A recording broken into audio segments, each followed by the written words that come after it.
Uno. Muy buenos días, bienvenidos y bienvenidas a este segundo foro de diálogos universitarios.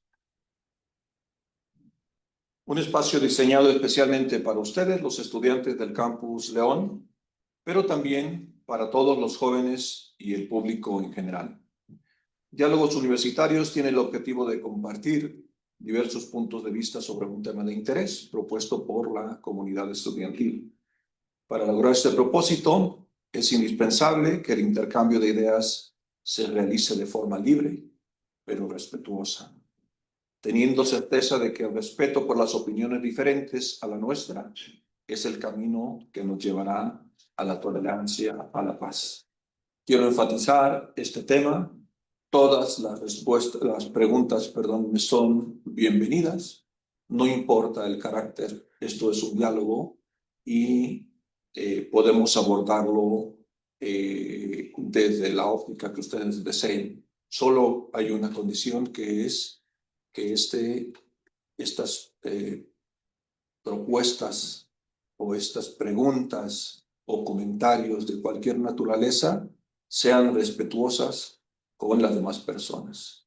Hablamos en el primer foro de dignidad y me refiero a él entonces para decirles que respetemos en nuestras intervenciones la dignidad de los demás.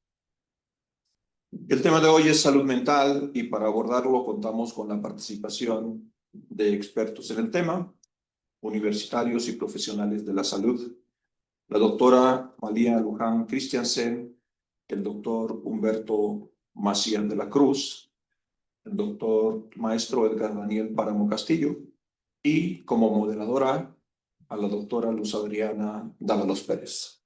Yo les agradezco en nombre de la comunidad universitaria a los cuatro por el aceptar participar en este foro y sin más, pues lo dejamos en manos de los expertos y que comience este espacio de diálogo y reflexión.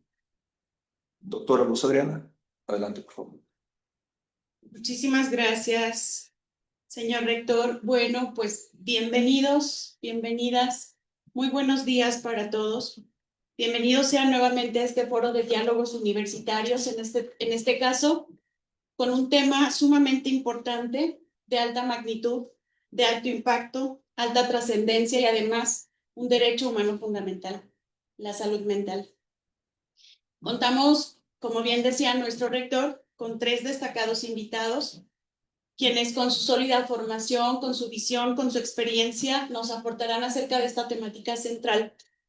Agradecemos profundamente su participación, su aceptación, muchas gracias.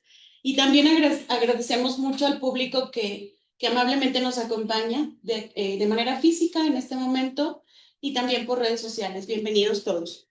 En aras de ajustarnos al tiempo, llevaremos a cabo 3 rondas de intervenciones de nuestros ponentes y posteriormente abriremos un espacio para preguntas y comentarios de parte del público.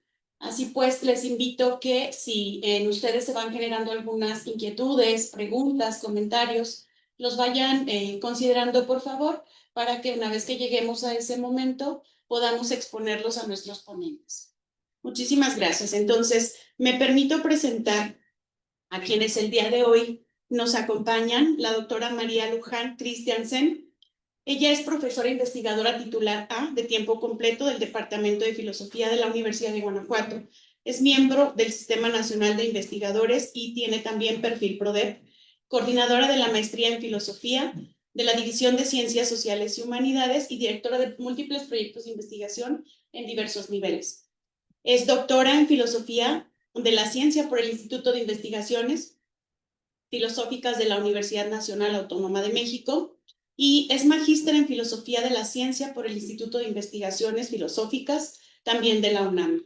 Tiene la licenciatura en Filosofía por la Universidad Nacional de Plata en Argentina y es especialista en terapia familiar con enfoque sistémico en este departamento de psicología de nuestra división Ciencias de la Salud, aquí en Campus León. Bienvenida, doctora. Muchas gusto gracias. tenerla aquí. Muchas gracias.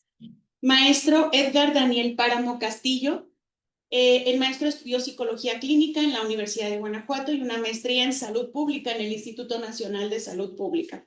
Entre sus estudios complementarios están un diplomado en ciencias sociales y una especialización en identificación, valoración e intervención del comportamiento suicida por la Organización Panamericana de la Salud. Actualmente es docente de nuestra Universidad de Guanajuato y lo ha sido también para el Instituto Irapuato, para la Universidad La Salle, para la Universidad de Sinaloa y también para el Instituto Tepeyac.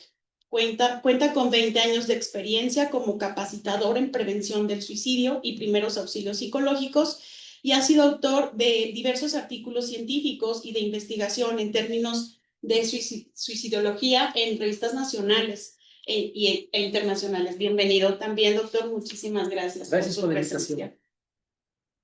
Nos acompaña el doctor Juan Humberto Macías de la Cruz. El doctor es psiquiatra con especialidad en trastornos del sueño. Es médico cirujano por la Universidad de Guanajuato, maestro en investigación clínica y doctor en ciencias médicas también por la Universidad de Guanajuato.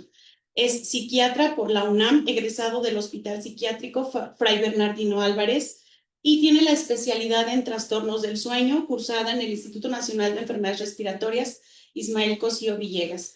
También es miembro nacional del Sistema Nacional de Investigadores y cuenta con más de 24 publicaciones indexadas en revistas internacionales, entre ellas. Actualmente es médico psiquiatra en el Instituto Mexicano del Seguro Social y también tiene práctica clínica privada. Muchas gracias por su presencia, doctor. Muy amables. Muy bien, pues entonces, para dar comienzo con la intervención de nuestros ponentes, les voy a pedir que en una intervención de aproximadamente 3 minutos pudieran un poco desde su visión y su experiencia hablarnos para nuestro público que amablemente nos acompaña en torno a qué es la salud mental y algo súper importante, sumamente importante para nuestra comunidad universitaria, cómo mantener y cómo promocionar esta salud mental. Adelante, por favor, si gustan. Bueno, muchas gracias. Bueno, ante todo, muchas gracias por la invitación. Lo que inicialmente me parece muy interesante es que al momento de organizar esta actividad hayan convocado o hayan invitado a 3 personas que tenemos trayectorias formativas diferentes, ¿no? Lo digo porque creo que la definición misma de salud mental es una cuestión muy compleja. Tal vez yo desde la filosofía, que es como de donde vengo, tiendo mucho a preguntarme cómo al momento de definir la salud mental asumimos compromisos no solamente epistémicos, sino éticos, ¿no? Es decir, cómo la definamos supone prácticas muy distintas, ya sea en el terreno médico-psiquiátrico, en el de la psicología o incluso en el de la filosofía, porque hay una línea muy delgada y muy porosa entre lo que muchas veces llamamos patología y modos de vida, ¿no? Y crisis existenciales.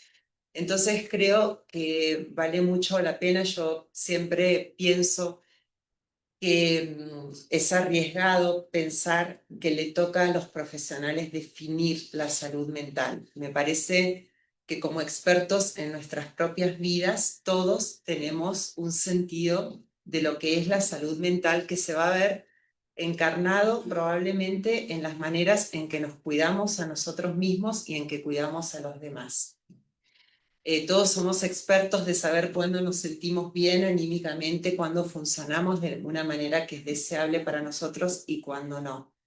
Entonces creo que un problema de nuestra época que valdría mucho la pena reflexionar es cómo cada vez más la salud mental se ha convertido y se ha dejado en manos de los profesionales, creando eso como una suerte de desresponsabilización, desde la cual es otro el que tiene que observarnos, estudiarnos, evaluarnos, diagnosticarnos y medicarnos, ¿no?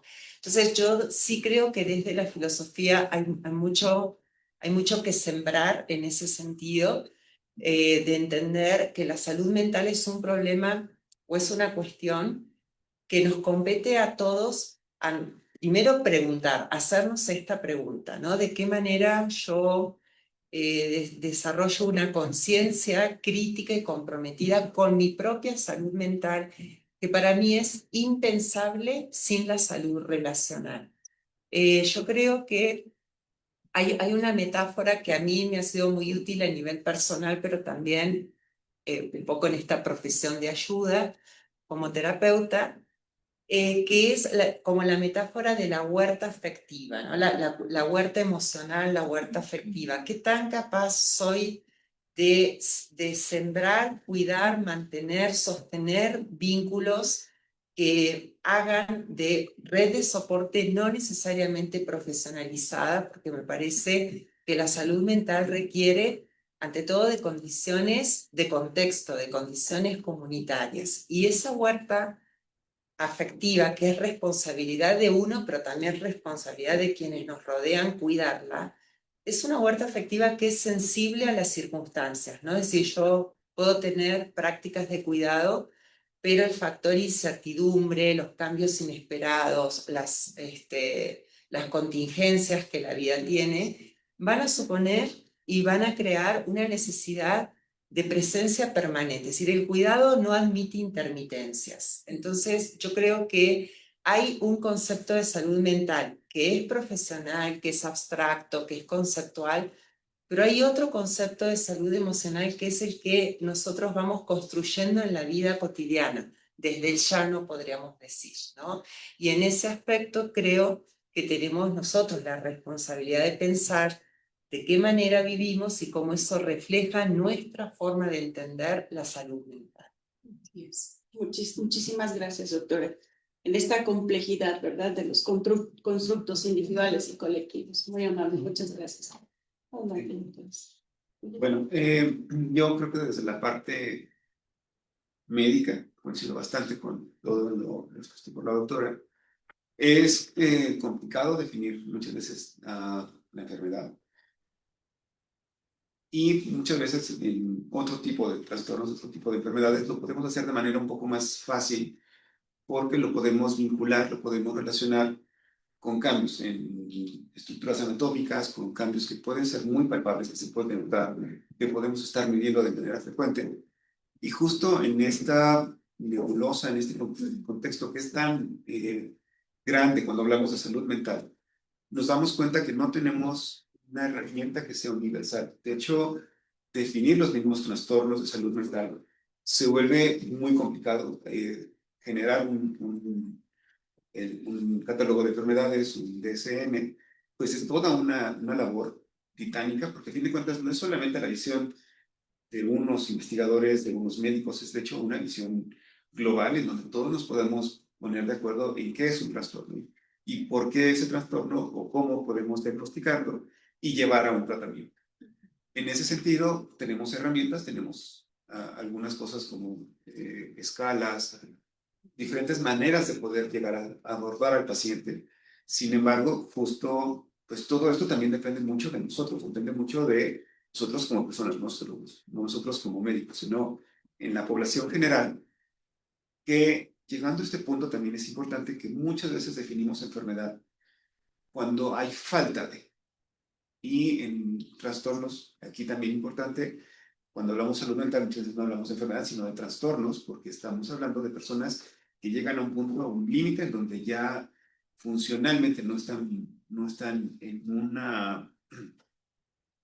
margen adecuado para todo su contexto, en toda su integración.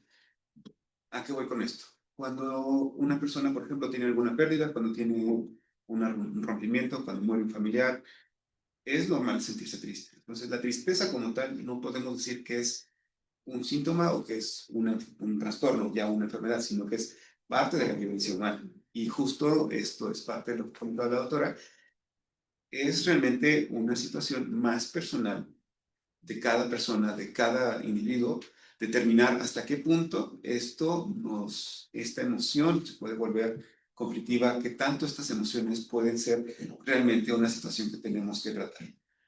Obviamente, vivir es estresante, vivir es estar inmerso en resolver problemas, en estar respondiendo a estímulos, y no podemos tampoco pues, ponernos en una burbuja todos. Eso es imposible. Tenemos que responder, tenemos que estar de acuerdo, tenemos que estar viviendo, compartiendo, estableciendo vínculos, y justo ahí es donde están esos trastornos. Ahí cuando tenemos estas fallas para vincularnos, cuando tenemos ya una disfunción en alguna área, ya sea lo social, lo personal, lo familiar, lo laboral, escolar, donde ya empezamos a tener ahora sí un trastorno. Y creo que la definición de salud mental es muy compleja, es una percepción que tenemos cada quien como persona, y que sí también pues, es parte del médico poderla establecer, poder hasta reconocer esos síntomas, reconocer cuando se traspasan esas situaciones en donde ya la persona no está siendo capaz de tolerar ciertos estímulos. Gracias, doctor. Recuerdo ahora destacando esta parte de capacidad funcional, ¿no? Incluso si retomamos la definición de la Organización Mundial de la Salud acerca de la salud, y cómo desde entonces Milton Terris, 1947, le acuñaba además de la capacidad funcional. Entonces, hablando de salud mental, definitivamente esta capacidad de seguir interactuando y dando como lo mejor de sí, poder estar en equilibrio, ¿verdad? Dentro y fuera. Muchas gracias, doctor. Adelante, maestro. Sí que es una pregunta muy compleja que da para seminarios, Sí. que también me dan muchas ganas de problematizar, iniciando con la definición de salud. Dice la doctora que debería ser cada quien responsable de definir debería tener el objetivo vital de definir nuestra propia salud y nuestros propios parámetros, porque más que definirlo, construirlo, irlo trabajando como una situación dinámica, una capacidad para ir sobrellevando y enfrentando las situaciones negativas, los sufrimientos de la vida, las pérdidas, etc. Y bueno, la salud en sí es una cosa viva, es una cosa dinámica que a cada segundo va aumentando y disminuyendo, y también la mental. Si el concepto de salud da para un seminario, el concepto de mental va a ser otro. Y algunos también podrían definirlo como bienestar emocional, como búsqueda de felicidad, como búsqueda del bienestar, bienestar relacional también, bienestar físico. Debo decir que sin salud física no hay salud mental. Sin salud emocional o social tampoco hay salud mental. Entonces son dos construcciones muy complejas, muy vivas, que tendremos que estar equilibrando a cada rato. Tendremos que tener la capacidad para equilibrarla. Y una forma de ver cómo se equilibra es esto que usted comenta, que sea funcional. La capacidad de trabajar, de sobrellevar los retos, el autocuidado, la capacidad de ser productivo. Yo quiero agregar otra más, la capacidad de ser agradecido. Es un indicador muy claro y inequívoco de salud. Puedo resumirlas todas estas como la capacidad de amar y trabajar. Ya lo dijo otro sabio, Freud. Esas dos características aplicadas en cualquier contexto, incluso en sociedades que no son sanas, pero mientras uno esté pudiendo desarrollarlas, estamos hablando de que hay suficiente salud y se está construyendo. Muchísimas gracias. Efectivamente, daría para varios seminarios, ¿verdad? En justamente, tratar de construir su propia concepción, que podríamos hablar desde tiempos remotos, ¿verdad? Incluso la concepción de la salud y la enfermedad como un proceso dinámico, justamente. En tratar de construir su propia concepción de la salud, hay otro apartado que para nosotros es sumamente importante para la comunidad universitaria.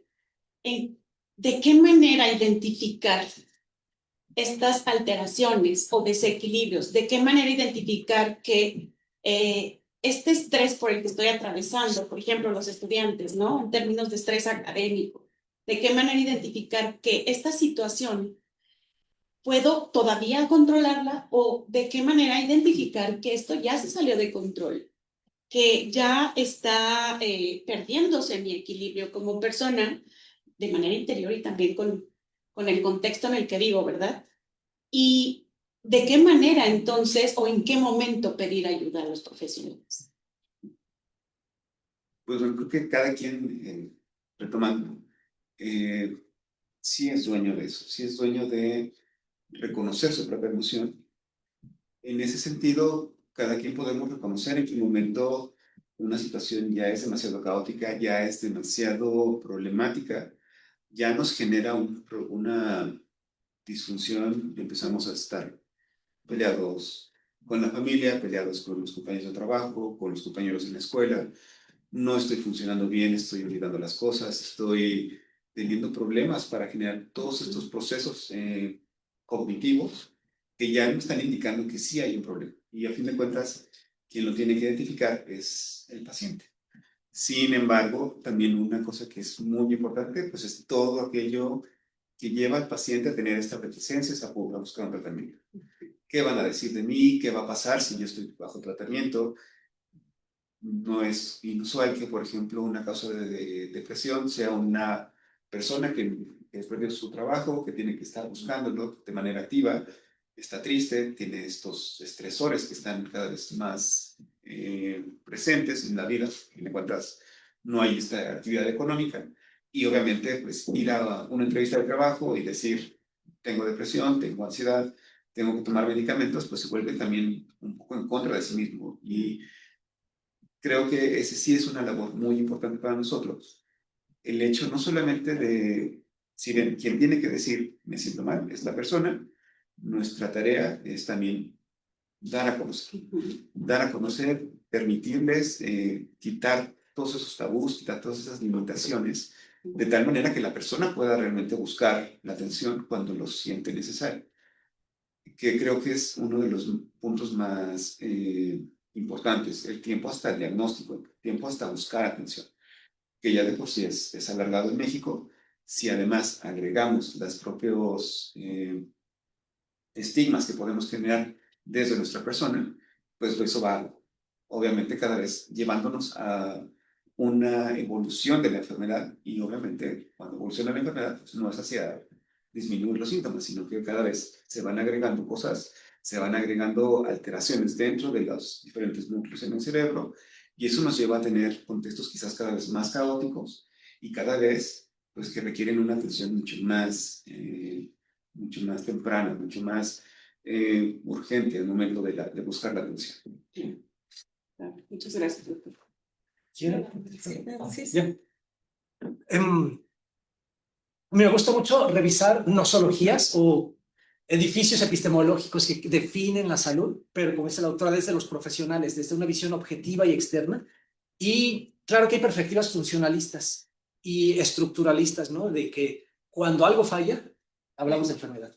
Hay perspectivas, la medicina tradicional mexicana, por ejemplo, habla un poco más de lo holístico, del bienestar general, pero también habla de duendes, de vibras y males de ojos, los cuales no siempre sirven como explicación, pero sí sirven como para ponerle palabras a lo que estamos pasando.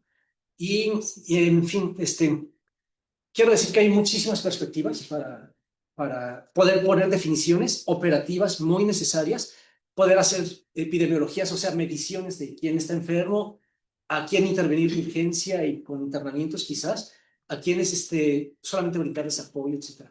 Pero siempre desde fuera. Y eso va a ser una visión incompleta. Si nos proponemos curar al prójimo que está enfermo, no vamos a acabar. Si divulgamos más esto, de que cada quien vaya siendo consciente de cuándo ya está necesitando un apoyo, abrimos muchísimo el catálogo de la subjetividad, pero quiero poner como dos puntos, destacar dos puntos que son de mucha precaución. Si le preguntamos a alguien cuándo necesitas apoyo, los umbrales son muy diferentes. Hay gente que tolera mucho dolor, hay gente que está acostumbrado a tener pocas funciones, probablemente, o pocas actividades, y ahí surge algo que se llama beneficios secundarios. Hay gente a la que le gusta estar enferma, quizás inconscientemente. Estoy abusando un poco de estas atribuciones que estoy haciendo. No es que le guste, pero le conviene. O se adapta mejor, o se acostumbró pues a estar enfermo. Justo si está perdiendo la salud emocional o psicológica, quizás está perdiendo capacidades como la autoobservación, como la capacidad de pedir ayuda. Y entonces aquí es importantísimo que el entorno también vaya espejeando un poco, que diga, ya no te veo igual, qué aburridos estamos, vamos al psiquiatra o al psicólogo, antes eras diferente, etcétera. Y eso, pues nos ayuda a irnos equilibrando. Por supuesto. Muchas gracias. Sí. Bueno, retomando aspectos que ya han comentado mis colegas, yo creo que estamos viviendo una época en la que hay riesgos importantes incurrir como en ciertas inercias, es decir, de pronto ver que la vida funcional de un grupo, por ejemplo, que podría ser una familia, un grupo de clase en el ámbito académico, un grupo de amigos, de compañeros, se va descomponiendo, se va deteriorando y, y existe mucho hoy en día la tendencia a patologizar como primer recurso, ¿no? Porque realmente hoy tenemos muchas categorías disponibles, no solamente desde el ámbito psiquiátrico, sino desde los muchísimos contenidos de autoayuda que circulan en las redes sociales, ¿no? Es decir, podcasts de toda índole y formas de terapias que están en el mercado de la salud, del autocuidado, digamos, ¿no? Y entonces esta tendencia a la sobrepatologización, al sobrediagnóstico, yo creo que daña mucho la capacidad de cuidarnos de una forma no necesariamente profesionalizada, ¿no? Es decir, ver al otro como recorrido por una patología es una manera de decir, no es algo que yo pueda solucionar. Por lo tanto, sí veo ahí un problema, pero no es un problema respecto al cual yo pueda hacer algo. Y es una forma de deslindarse, ¿no? Y yo creo que está pasando mucho en las infancias. Está pasando mucho en las familias y en cualquier ámbito cultural. Eso me parece muy arriesgado porque nos pone en una situación cómoda de dejar la necesidad de ayuda en otro, que además está mediado por una cuestión de acceso económico, ¿no? Es decir, quien sí puede acceder a una atención decente y quien no lo puede hacer. Entonces me parece que sí se han ido como perdiendo esos mecanismos de apoyo, de ayuda, que antes eran como orgánicos. Y en ese aspecto creo que tenemos que ser como muy sensibles a las fuerzas culturales que están ahí ejerciendo su potencia, ¿no? Si un estilo de vida muy individualista, de mucho autoensimismamiento, donde no hay lugar para un otro como un auténtico otro, ¿no? Es decir, como un otro que sufre sin que necesariamente esté enfermo. Poder ver la persona doliente sin pensar como así lo más inmediato, lo más rápido que tiene algo, que tiene un trastorno o que digamos que nuestra forma de acercarnos y tal vez ayudarlo es decirle que necesita recibir atención, ¿no? Y creo que eso, en gran medida, lo que requeriría, que no tenemos, no abunda, son vínculos profundos, ¿no? Sí, porque me parecía muy interesante lo que dice el doctor. ¿Qué pasaría si nuestra primera forma de acercarnos a la persona que está distinta, que no vemos igual que siempre o que está apagada, que anímicamente nos damos cuenta que está mal, si nos acercáramos desde la curiosidad afectiva, ¿no? Es decir, de querer saber qué le está pasando en lugar de ese ánimo evaluativo que nos lleva muchas veces a señalar y que resulta finalmente estigmatizante. Muy bien, muchísimas gracias. Esa invitación a no ensimismarse, ¿verdad? A retomar esas redes de apoyo que son sumamente importantes. En este sentido, y creo que han tocado puntos sumamente sobresalientes en términos de qué tanto nuestra estructura social de salud está preparada para de verdad dar respuesta, por ejemplo, a la promoción y a la atención en salud.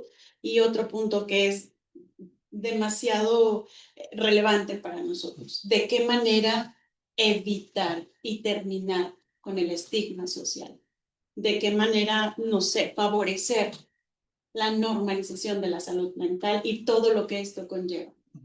Entonces, sí, por favor, les pediría su intervención.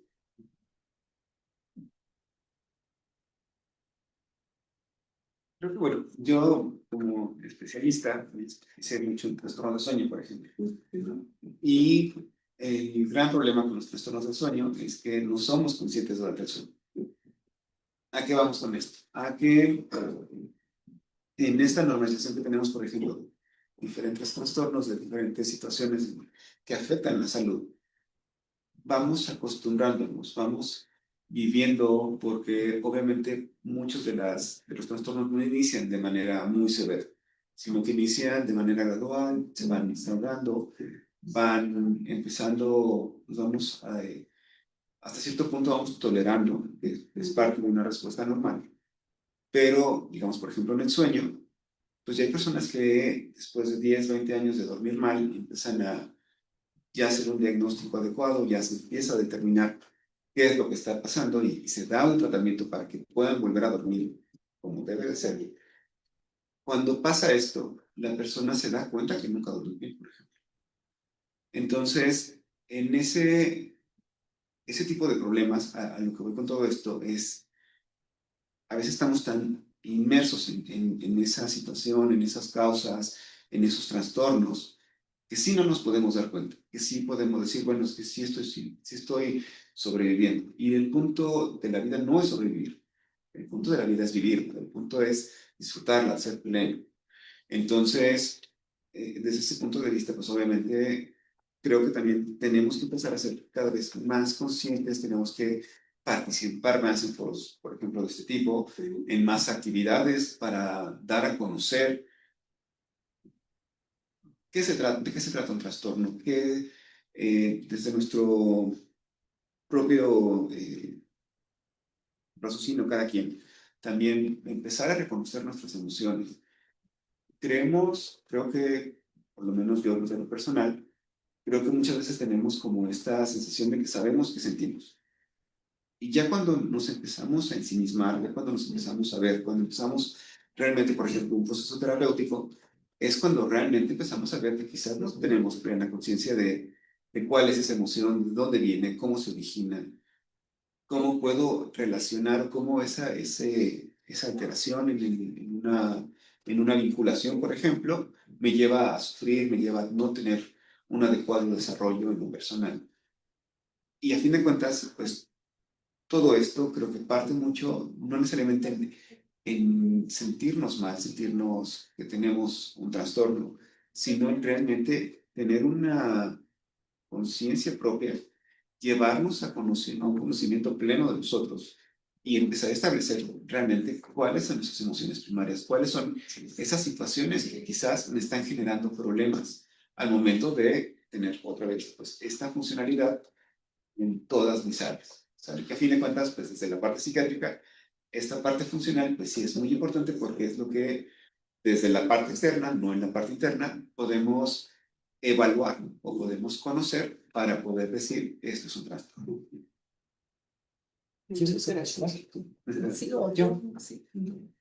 Como sociedad, creo que no estamos haciendo las vidas más saludables, no estamos cuidando de la mejor manera la salud mental, aunque sí se está haciendo negocio con la salud mental. Y en general con la salud, las farmacéuticas son de las empresas que más generan dinero considerando sus inversiones, etcétera.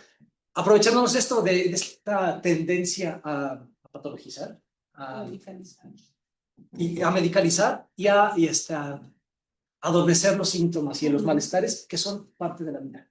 El sistema de salud no está tampoco apoyando, o por lo menos el sistema clásico. El sistema de salud clásico invierte el 80-90% de la salud mental en la curación, en quien ya presentó síntomas y sobre todo los internamientos. Tener un internamiento psiquiátrico, aunque en la actualidad duran 15 días los máximos, de todo modo sale carísimo. Comparándolo con lo que se hace a nivel preventivo, no, y además no se debería hacer por parte del sector salud, sino que todas las instituciones educativas, ¿cómo se dice? La arquitectura, el cuidado de la ciudad, el deporte, el apoyo a las familias, deberían estar orientados hacia la salud. Hay una política que se llama salud en todas las políticas. Que cualquier cambio político en alguna ciudad debería considerar si va a afectar o beneficiar a la salud. como instituciones no estamos cuidando de la mejor manera la salud, aunque sí es cierto que la salud pública también es una cosa viva. Me gusta pensar que no solamente son los políticos con sus instituciones los que deciden orientar recursos. La salud pública, el sistema de salud lo construimos todos. Cuando vamos otra vez al mercado a pedir un té, cuando nos apoyamos en el grupo de amigos, incluso la medicina tradicional y cosas que quizás no estamos todos de acuerdo, pero que a alguien sí le sirve. Las farmacias genéricas, por ejemplo, quizás generan más salud que las instituciones oficiales y los fondos de protección para fines catastróficos, etc. Hay una corriente interna, y de este quiero hablar algo porque yo he visto en el estudiantado que quizás son el grupo más saludable que se detecta a tiempo, que se apoya en las buenas y en las malas, desvelando si es necesario, a diferencia de papás, por ejemplo, que les cuesta trabajo identificar cuando su hijo está mal y además lo niegan, o lo quieren resolver con una cachetada, etc. Mandamos a un paciente, a un estudiante al centro de salud y hasta que le toque cita, etc. Entonces, quiero rescatar estos vínculos profundos y además ya los anunció la doctora, los vínculos sanan más que una política y que esté mal dirigida. Muchas gracias. Sí, bueno, un poco que agregar, ¿no? Que ya lo han dicho mis colegas. Sí podría comentar que yo creo que hace falta pensar el tema de la salud, no solo mental, la salud así en general, como una cuestión ética, no solamente como una cuestión de expertos, de especialistas científicos, que es como muchas veces prevalece, ¿no? La idea de que estamos ante disciplinas científicas, y no digo que no, están científicamente informadas, pero hay una dimensión ética y política que se pone en juego en cualquier programa de política pública en torno a la salud mental. Y eso yo creo que habría que hacerlo desde la formación académica. A mí, como filósofa, me frustra bastante ver los pocos espacios que hay para la reflexión crítica, porque a mí me parece que hay ahí un gran malentendido. Reflexionar críticamente sobre un conocimiento no es ponerse en contra de ese conocimiento, es poder asumir una postura de agencialidad frente a un conocimiento que está disponible, pero que como todo conocimiento es parcial, tiene sus puntos ciegos, es incompleto.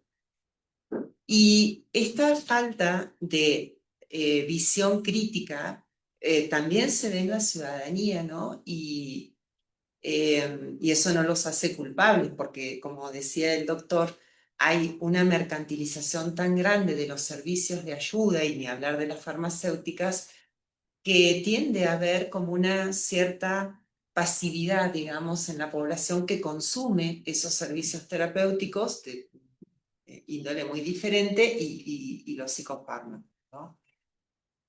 Sí creo que habría que promover espacios de reflexión epistémica y ética, que son espacios de pensamiento filosófico. Yo creo que no hacerlo abona a que sigan existiendo muchos prejuicios que hacen que las familias vivan con vergüenza y con culpa el tener un problema en alguno de sus miembros o tener un problema como grupo familiar. Muchas veces las familias ocultan o disimulan de alguna manera o simplemente niegan el problema por tal de preservar, digamos, una cierta imagen social. Y yo creo que en ese aspecto también algo que influye mucho e influye sobre todo en la patologización de las infancias es esta idea de que la calidad de la crianza se mide por el éxito de los hijos, ¿no? Entonces, hablar de una condición mental desfavorable, hablar de problemas que requieren una ayuda profesional, muchas veces los padres lo viven como un fracaso parental. Y desde esa sensación de fracaso, las cosas se empeoran y mucho, ¿no? Porque hay todo un trabajo familiar de acompañamiento, no de juicio, de acompañamiento que habría que hacer, que muchas veces no se hace, y son situaciones que se van a llevar a otros espacios, espacios escolares, espacios laborales o espacios vinculares, digamos, más allá de él. Claro. Muchas gracias, doctora. Tan interesantes sus intervenciones, les agradezco tanto. Pues bueno, es momento de dar espacio también a las preguntas que nos han hecho nuestro público aquí de manera física o en redes sociales. También comentarles que en aras de aprovechar el tiempo, se han probablemente ajustado a algunas categorías para que se puedan dar respuesta a la mayoría de estas preguntas. Tenemos una que dice, ¿cuáles son los principales beneficios y riesgos del uso de la inteligencia artificial en el campo de la salud mental actualmente? Si alguno de ustedes quiere responder, por favor. Predominan los riesgos, Ujú. porque es nuevo, porque la inteligencia artificial da respuestas populares, no respuestas fundamentadas. Porque la inteligencia artificial es un producto que está diseñado para seguir vendiéndose, para retener al usuario, para, ¿cómo se dice elegantemente? Para darle gusto al usuario y darle un buen servicio, no para confrontarlo. Porque no es capaz de leer finamente sarcasmos, bromas y a veces hasta estados de ánimo. Y cuando está bien diseñada, suele más bien trabarse. Cuando toca temas difíciles, por ejemplo, el riesgo suicida, se traba en el sentido de mandar a interconsulta o a atención de urgencia, pero ya, no hace más. No contacta con familiares, digamos, no pregunta cómo pasaste la noche, etcétera. Simplemente dice, este tema no lo hablamos, acude con un profesional. Y la gente no siempre lo va a hacer. Entonces, parece que hay muchísimos más riesgos, hay muchísimos intereses. Sí hay gente que está trabajando por ponerle candados, por ponerle más vinculación con otros aparatos, no solamente, digamos, la interacción de inteligencia artificial, sino que esa inteligencia pueda leer los tweets que puso en la mañana la persona, que pueda saber un poco de su expediente, si sus riesgos son reales y recurrentes o si son novedosos, por ejemplo. Si tiene contactos, decía, de urgencia. Sí hay muchísima gente trabajando. Hay sistemas en redes sociales y en inteligencia artificial que se están sofisticando y están prometiendo mucho. Pero como promesa, ahorita en la realidad, no es tan recomendable. Muchas gracias. No sé si quieren agregar algún otro comentario al respecto. Sí, bueno, a mí siempre me da un poco de temor. No niego las utilidades que pueda tener, que la verdad las desconozco. Seguramente se pueden hacer cosas muy novedosas, pero siempre me da un poco de sospecha en todo esfuerzo de estandarización y más en este ámbito tan sensible a la singularidad de cada caso, ¿no? Entonces, bueno, ¿qué es lo que pienso también respecto a la autoayuda, ¿no? La autoayuda ofrece respuestas así, ¿no? Para un lector que pudiera ser cualquier persona. Y eso creo que genera como un cierto embotamiento, nos ahorra el trabajo de asumir la responsabilidad de hacernos cargo de esto que me pasa a mí o que le pasa a una persona que está dentro de un ámbito vincular que sí me compete. Claro. Tema para un seminario completo, ¿verdad? Sí. El uso de la inteligencia artificial es cada vez más frecuente para situaciones emocionales entre los jóvenes. Eso es innegable, innegable. Creo que hay precaución, habrá que tomarlo en cuenta. Bastante, porque a fin de cuentas creo que estamos hablando de la experiencia humana. Y es darle a una máquina esa comprensión que a veces no tenemos nosotros mismos. Y justo estos procesos terapéuticos son como esas intervenciones, como una cirugía que hace cualquier médico, pero nosotros lo hacemos desde la parte emocional. Entonces, no es solamente el hecho de dar una palmadita y dar contención, es ir a profundidad, es entender, es platicar, es también, pues a fin de cuentas, no es que uno tenga la culpa de todo, pero sí entender mi entorno, sí entender cómo me relaciono con el entorno y cómo puedo cambiar yo ante un entorno que no voy a cambiar. Yo, si es difícil cambiarme a mí mismo, es complicadísimo intentar que todo el entorno se amolde a mí. Y sí, como creo que justo, ¿no? Dejarle toda la tarea o dejarlo todo a que alguien me lo explique, que me lo dé en la boca, pues no es lo conveniente. Claro, hablando de salud en todas las políticas, hablando de ciencias de la complejidad, tal vez habrá que impulsar obligadamente y de manera inmediata a quienes son los expertos y generar, no sé, algunos algoritmos que vayan evaluando de qué manera se están utilizando estas inteligencias artificiales para situaciones emocionales, ¿no? Bueno, muy bien. Tenemos otra pregunta.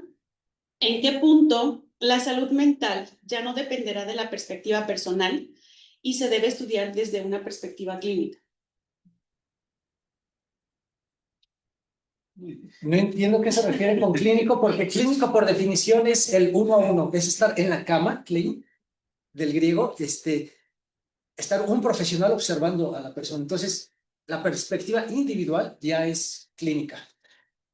Creo entender que la pregunta habla de cuándo involucrar a un profesional, de cuándo ya no construirla, gestionarla, cuidar la salud, sino clínica, quizás profesional, quizás científica, podríamos decir.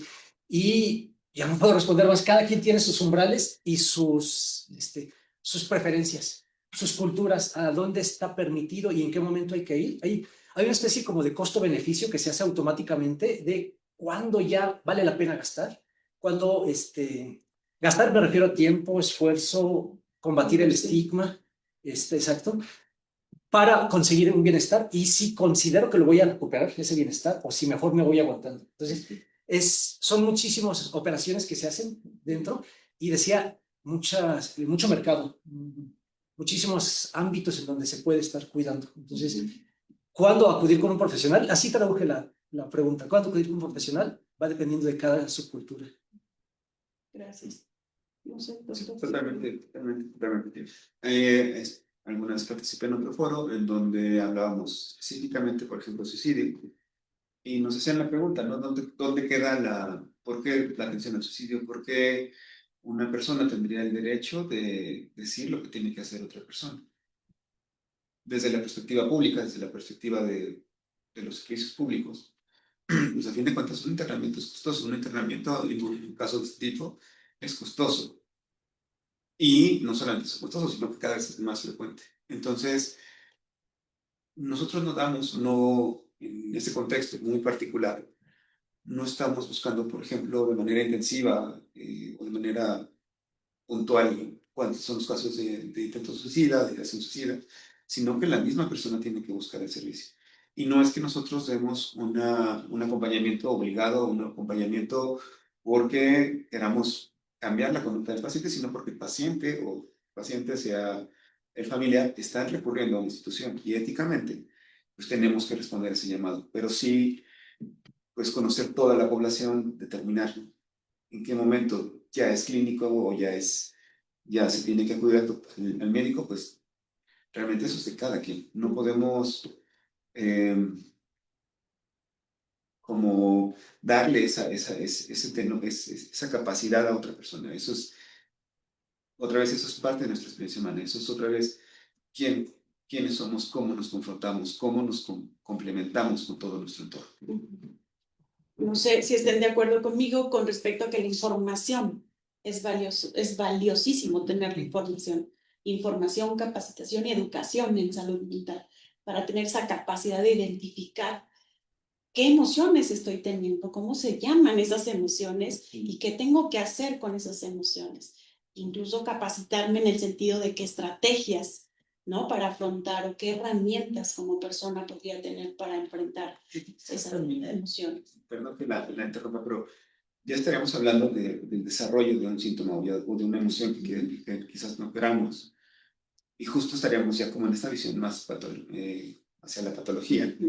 Y más bien sería como, ¿por qué no ir desde antes, desde esta parte preventiva, en la generación de buenas herramientas, ¿no? En cuanto a alimentación, en cuanto a generar vínculos saludables, a generar empleos, escuelas en donde las personas no estén expuestas a factores estresantes, factores que van a llevar al desarrollo de un síntoma. Entonces, creo que también eso es parte fundamental, el hecho de empezar a generar todo un ecosistema en donde la persona pueda desarrollarse de manera plena. Que obviamente esto es una utopía, pero pues entre más podemos llegar, entre más podamos hacer esto, pues también más salud, pues yo creo que podemos encontrar en las personas. Claro, definitivamente. Hablamos en salud pública, ¿no? De prevención primaria, secundaria y terciaria, pero existe la prevención primordial. Tratar de generar todo un entorno, un contexto que incluso se anticipe a la presencia de factores de riesgo o determinantes sociales que determinen o que favorezcan la enfermedad, ¿no? Y justamente en ese sentido va la siguiente pregunta. ¿Qué tanto influyen los determinantes sociales, pobreza, violencia, discriminación, en la salud mental, más allá de lo individual y lo biológico? Bueno, yo hablaba, ¿no? Como al principio, con la primera pregunta, de esta capacidad que a mí me parece tan importante de poder construir y poder sostener una huerta afectiva, una huerta de cuidados. Y yo creo que es una metáfora que a mí me ha servido mucho porque hay una parte de los resultados que se obtengan, es decir, de lo que podamos cosechar, de lo que nos podamos nutrir, tiene que ver con lo que yo haga como responsable de ese espacio, pero también de condiciones que no están bajo mi control, ¿no?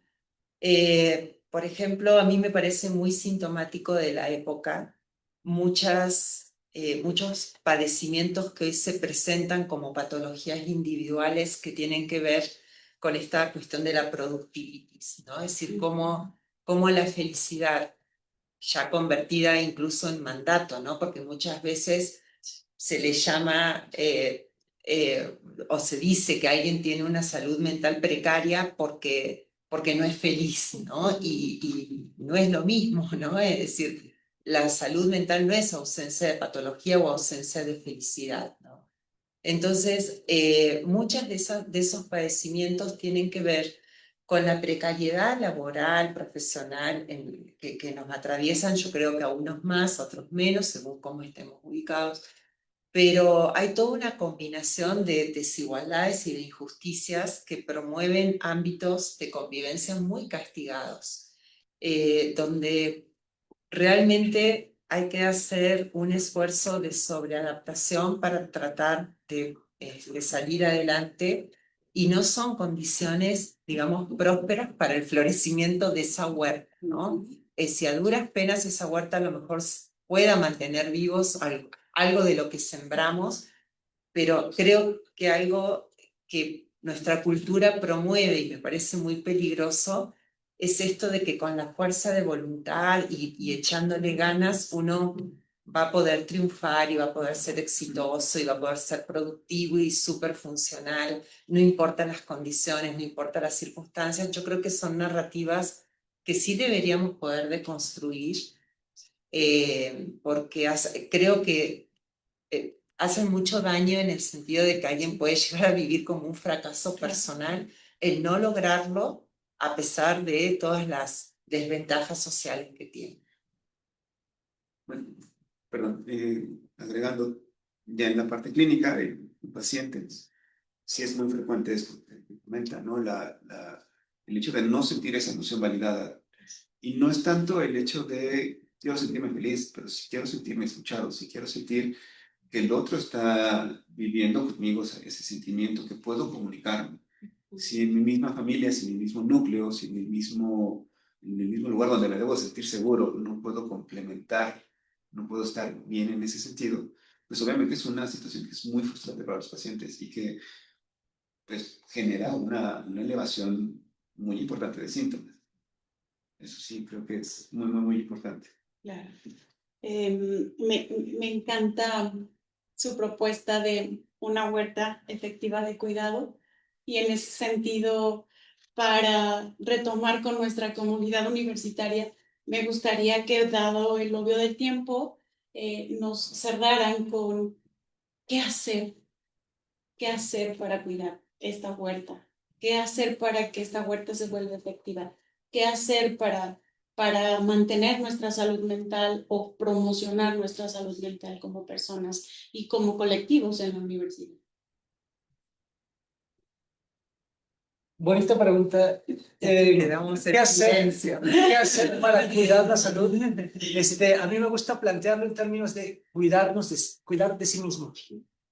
Y eso implica conciencia, aceptación, implica, como decía hace ratito, verme a mí mismo, pero a través de los ojos de los demás. Es decir, ver en función de mis interacciones, de la retroalimentación que tengo, de incluso mi productividad, sin llegar a la sobreexigencia, mi capacidad de trabajar, decía, de una mejor manera. Y pero también observando cosas que son invisibles, no determinantes solamente enfermedades y no solamente determinantes causas concretas, sino ser críticos con nuestro entorno, con lo que nos están exigiendo, con el lugar que estamos teniendo, es nuestra parte, nuestro medio ambiente invisible. Es difícil criticar el entorno en el que estamos, ver el agua en la que estamos rodeados, pero sí es necesario abrir la conciencia para poder observarnos y cuidarnos. Muchas gracias. Creo que también, sí, justo ese valor que se requiere para eh, darnos cuenta. Creo que también muchas veces eh, ya vamos o ya tenemos como esta idea preconcebida de antes de buscar incluso la consulta, en donde ya sabemos que hay algo que nos afecta, donde ya prácticamente hasta cierto punto estamos buscando que alguien nos diga que estamos mal. Creo que también llegar a ese punto ya es como, pues hay que hacer algo, ¿no? Pero justo si somos capaces de poder ver estas cosas que ya nos están afectando, de darnos cuenta que mis relaciones están fallando, que mi relación en el trabajo, que mi relación con compañeros, que mi relación con la familia no está siendo tan eficaz, no está siendo tan buena como yo quisiera. Tampoco es que tengamos que ser amigos de todos, pero sí que que nuestro entorno sea un entorno que nos permita crecer, que nos permita ser quienes queremos ser. Yo creo que eso es bien importante, estar bien conscientes de quiénes somos, de quiénes queremos ser, de quién es esa persona que soy y si realmente lo que estoy haciendo en el momento me está llevando a eso.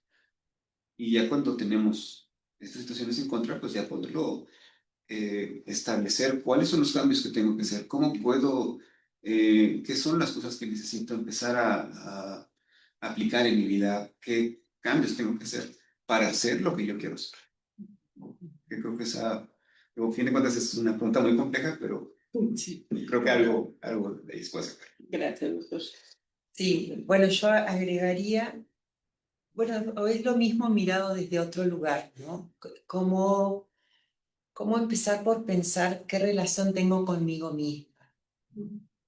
Yo creo que un poco estamos así imbuidos de esta tendencia a instrumentalizar los vínculos. Si me sirve, no me sirve, me potencia, me frena. Es como que tenemos esa mirada evaluativa sobre muchísimas cosas, incluidas sobre las relaciones que nos importan realmente. Y también me parece que, no, bueno, que además de poder ver a los otros como seres humanos y no simplemente como roles, que eso creo que nos permitiría construir relaciones un poco más profundas, ¿no? Porque pues las relaciones hoy suelen ser muy líquidas, ¿no? Como diría Bauman, muy efímeras, muy superficiales, confundimos seguidores con amigos, ¿no? Entonces creo que poder preguntarnos por la calidad de nuestros vínculos, es decir, no creo que sea sembrar y cosechar así un montón, sino realmente preguntarnos qué deseamos, qué necesitamos, qué damos, no solo qué recibimos, sino qué damos, ¿no? El doctor hablaba de la capacidad de agradecer. Yo creo que muchas veces el tema del agradecimiento se toma como una cursilería porque se lo confunde con la adulación, con la empatía calculada, que hoy en día también es una práctica tan común, como todos nos quieren vender, todos son muy empáticos mientras nos puedan vender algo, incluso salud mental, ¿no? Entonces sí creo que sería un poco tratar de cultivar una sensibilidad existencial. No hay salidas fáciles, no las hay, y creo que eso nos pone en una posición pues más comprometida, ¿no? Es decir, cada quien es responsable de su salud mental, de su salud emocional, y eso implica poder ser vulnerable cuando hay que ser vulnerable, fragilizarse como seres humanos que somos y aprender a pedir ayuda. Y no necesariamente ayuda profesional, ayuda a esos que probablemente estén disponibles o no. Y cuando no hay otros disponibles alrededor nuestro, tendremos que preguntarnos si estamos en un lugar que nos permita construir una huerta, porque no en cualquier lado se puede construir una huerta efectiva. Y hay que poder darse cuenta a tiempo de que tal vez ahí no es. Pues bueno, estamos por cerrar este interesantísimo foro de diálogo. Si tienen alguna otra intervención, por favor. Ninguna para cerrar. Es que realmente es como, otra vez, la experiencia humana, ¿no? Justo en eso cabe toda esta complejidad, en el definir que es un trastorno. Y a fin de cuentas, pues sí, esa experiencia humana, esa experiencia que tenemos entre nosotros, y cómo vivimos otra vez. Creo que muchas veces tenemos esta necesidad de ya tener un fin, de ya alcanzar ese fin. Y no es necesario, realmente no es como en un mapa ir de punto A a punto B, sino poder disfrutar el viaje, estar explorando, realmente darnos cuenta de lo que hay a nuestro alrededor. Creo que eso es bien, bien importante. Y también eso le permite a la persona, pues, no estar como obsesionada con un fin, sino con el ir viviendo y ir comprendiendo también que pues, a veces el camino es difícil, pero pues lo tenemos que seguir, tenemos que seguir en ese camino, porque es a lo que venimos acá, ¿no? Y bueno, pues cualquier cosa, bueno, a la vez, ojalá que podamos seguir discutiendo este tipo de situaciones pues, más adelante. Muchísimas gracias, doctor. Bueno, pues estamos en tiempo.